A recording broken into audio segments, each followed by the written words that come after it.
एक बेहतरीन किताब 100 अच्छे दोस्त के बराबर है, लेकिन एक सर्वश्रेष्ठ दोस्त पुस्तकालय के बराबर है।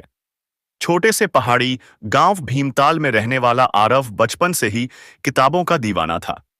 उसका सपना था देश की सेवा करना, लोगों के लिए कुछ बड़ा करना।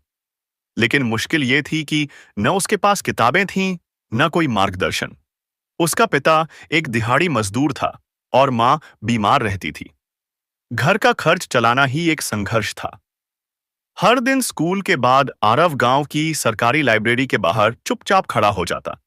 वो कांच की खिड़की से अंदर देखता, किताबों की अलमारियां, बच्चे पढ़ते हुए और एक वृद्ध व्यक्ति जो सबका मार्गदर्शन कर रहा था। उस व्यक्ति का नाम था मिश्रा जी, रिटायर्ड प्रोफेसर और लाइब्रेरी के देखभाल करता। एक दिन जब बारिश जोरों से हो रही थी, आरव भीगते हुए खिड़की से झांक रहा था। मिश्रा जी ने देखा और आवाज दी, बेटा, बाहर क्यों खड़े हो? भीग जाओगे, अंदर आ जाओ। आरव हिचकिचाते हुए अंदर गया। मिश्रा जी ने मुस्कुराकर पूछा, किताबें पसंद हैं? आरव की आंखों में चमक थी। बहुत, लेकिन पढ़ नहीं सकता। घर की हालत। मिश्रा जी ने उसकी आंखों में देख लिया। जुनून, ईमानदारी और भूख, ज्ञान की भूख। उस दिन से मिश्रा जी ने आरव को गाइड करना शुरू किया। वे उसे सिर्फ किताबें नहीं देते थे, बल्कि हर अध्याय के पीछे की जिंदगी की सच्चाई भी समझाते। उन्होंने उसे सिखाया कि परीक्षा पास करने से पहले जरूरी है चरित्र निर्माण करना।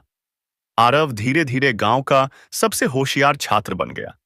मिश्रा जी ने उसके लिए किताबें इकट्ठी की, पुराने नोट्स दिए और यहां तक कि अपनी पेंशन का हिस्सा उसकी कोचिंग के लिए भेज दिया। सालों की तपस्या के बाद आईएएस के रिजल्ट में आरव का नाम सबसे ऊपर था। न्यूज चैनलों में उसका नाम छाया हुआ था। पूरे गांव में जश्न था। मगर आरव सीधा उस लाइब्रेरी पहुंचा जहां उसका सपना जन्मा था। वहां वही पुराना लकड़ी का कुर्सी पर बैठे मिश्रा जी थे, थोड़ा झुके हुए मगर मुस्कुराते हुए। आरव ने उनके पैरों में सिर रख दिया और कहा, आज जो भी हूं, आपकी वजह से हूं। आप मेरे दोस्त नहीं, मेरी लाइब्रेरी हैं।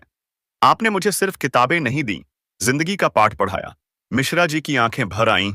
उन्होंने कहा, बेटा, किताबें हर कोई पढ़ सकता है, लेकिन सच्चा इंसान वही है जो उन किताबों को जीता है। और आज तुमने वो कर दिखाया। सीख, सपनों को उड़ान देने के लिए सिर्फ किताबें नहीं, एक सच्चा मार्गदर्शक चाहिए। एक ऐसा दोस्त जो तुम्हारे साथ खड़ा रहे जब दुनिया मुंह मोड़ ले। वो दोस्त तुम्हारा सबसे बड़ा खजाना बन जाता है।